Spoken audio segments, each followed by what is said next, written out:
जो art news के को फाउंडर हैं मोहम्मद जुबैर, उनकी गिरफ्तारी पूरी तरह से गैरकानूनी है और ये कानून और संविधान का मजाक है। संविधान में जो लोगों को मूल अधिकार दिए गए हैं उनकी ये पूरी तरह से हत्या है।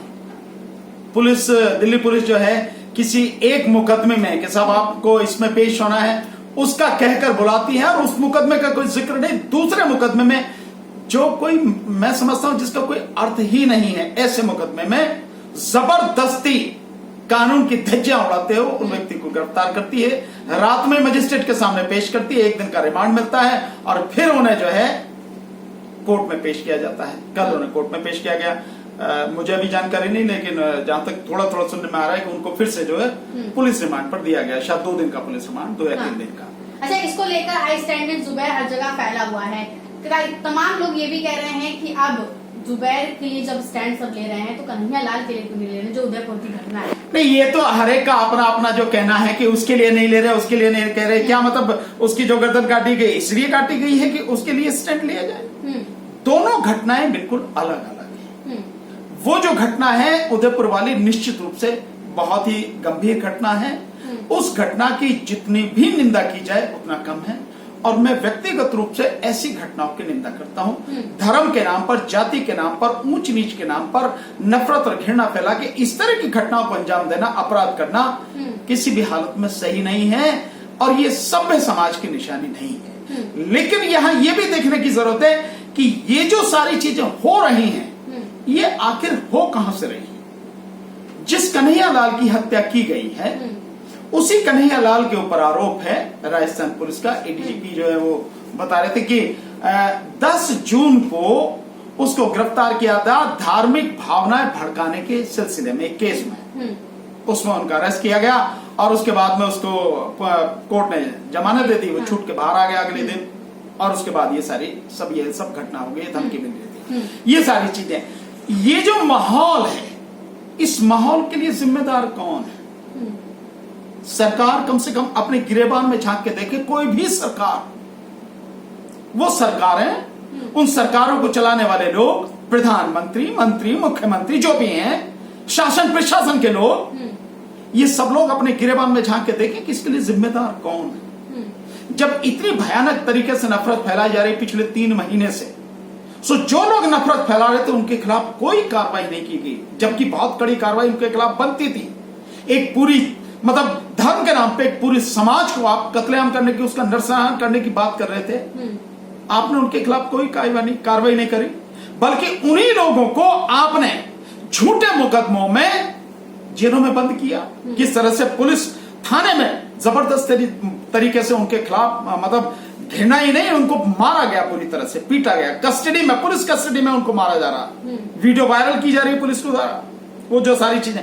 तो ये जो सब चीजें हैं, अगर इन नफरतों पर लगाम लगाई गई होती, इन गलत कार्यों को पहले से ही रोका गया होता, इस घृणा को कंट्रोल किया गया होता, शायद ये कन्हैया लाल वाली घटना नहीं होती। अच्छा, आप अभी नेताओं को या सरकार को जिम्मेदार इस चीज के लिए ठहरा रहे हैं, तमाम लोग ठहरा रहे हैं, लेकिन दूसरी तरफ एक और चीज चल रही है कि इसके लिए जो नेशनल मीडिया है वो भी कहीं ना कहीं जिम्मेदार है, जो हर वक्त डिबेट शो सिर्फ इन्हीं मुद्दों पर करता है। नेशनल मीडिया थोड़ा बहुत नहीं, नेशनल मीडिया सबसे बड़ा जिम्मेदार है।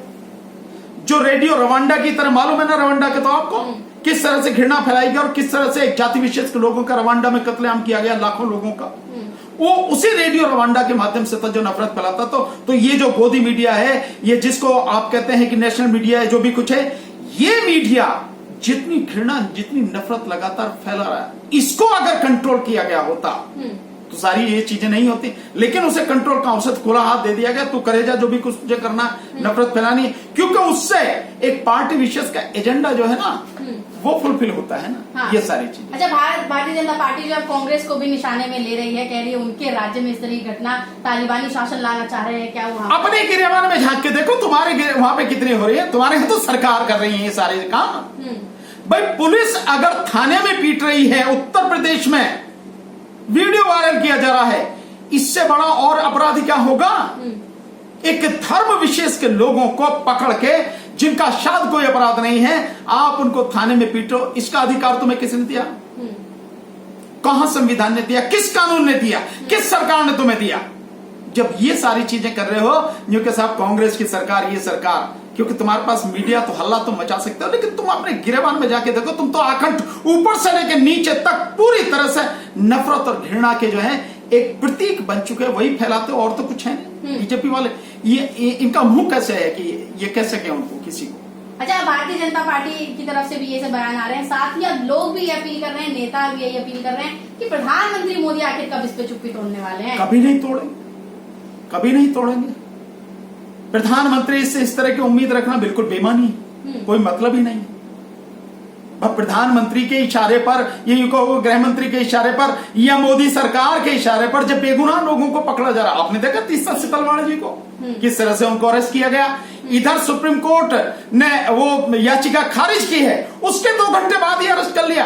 ऐसा लग रहा था कि जैसे पूरी पटकथा पहले से लिखी हुई थी कि ऐसे यहां से ये करना, तुम वहां से वहां पहुंचना, अरेस्ट करना और ला के यहाँ जो है ले आओ और बंद कर दो थाने में और हरास करो एक बेगुनाह व्यक्ति को। ये भी पहली बार ही हो रहा है, ये भी हम पहली बार ही देख रहे हैं भारत के इतिहास में, और भारत के न्यायिक इतिहास में भी ये पहली बार हो रहा है कि एक व्यक्ति, उसकी याचिका आप खारिज कर दो, ठीक है, लेकिन इस तरह के कमेंट और उसके तुरंत बाद जो कार्रवाई सरकार की, गजब, ये भी पहली बार हो रहा। जो मोहम्मद जुबैर है, क्या कसूर है मोहम्मद जुबैर का? मोहम्मद जुबैर का यही तो कसूर है कि वो सच दिखाते हैं। जो झूठ फैलाया जा रहा है उस झूठ को नंगा करके कहते हैं कि ये झूठ है और ये सच है। यही तो फैक्ट चेकिंग, यही तो काम कर रहे हैं 4 साल से। वो यही तो काम कर रहे हैं कि पत्रकार का एक जो धर्म है वो पत्रकार का धर्म निभा रहे हैं। लेकिन बड़ी क्या उसमें, ये पत्रकार का धर्म अपने आप में एक बहुत बड़ी खूबी है कि ईमानदारी से पत्रकारिता करे व्यक्ति और पत्रकार का धर्म निभाए। लेकिन मोदी शासन में एक तो पत्रकार, दूसरे ईमानदार, तीसरे सच दिखाए और चौथा सरकार को नंगा कर दे, और 5वां वो मुसलमान, जो शायद सबसे पहला नंबर पर आता है कि वो मुसलमान है, इसीलिए उनको जो है गिरफ्तार किया गया। और पुलिस का भी इतना ऐसा घटिया गंदा रवैया मैंने पहले कभी नहीं देखा कि बुला आप किसी और केस में रहे हो, अरेस्ट किसी और केस में करो, धोखे से, जालसाजी से, ये सारी की सारी चीजें। हाँ। अच्छा, यहाँ पे ये भी कहा जा रहा है, एक ट्वीट वायरल हो रहा है जिसमें लिखा है कि मुसलमान हिंदुस्तान में खतरे में नहीं है, बल्कि मुसलमानों की वजह से हिंदुस्तान खतरे में है।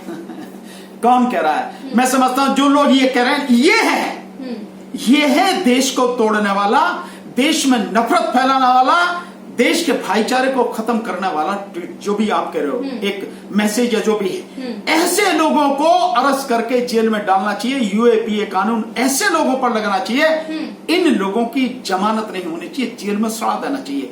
जो ये इस तरह का मैसेज फैला रहे हैं, मुसलमानों की वजह से कैसे खतरे में है? क्या तुम भूल गए हो मुसलमानों की उस कुर्बानी को जो इस देश की आजादी के लिए उन्होंने दी?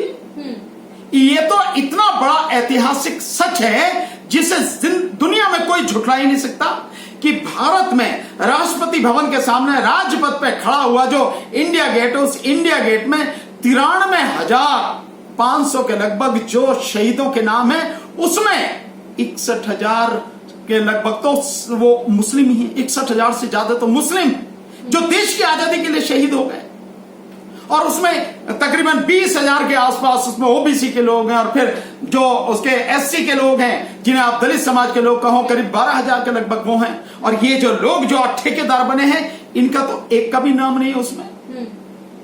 ये जो सारी चीज, तो मुसलमानों ने इस देश के लिए कुर्बानियां दी, और मुसलमानों ने ही, वो मुसलमान ही थे जिन्होंने इस देश में एपीजे अब्दुल कलाम साहब मिसाइल टेक्नोलॉजी जो इस देश में लेके आए, देश को इतना मजबूत बनाया।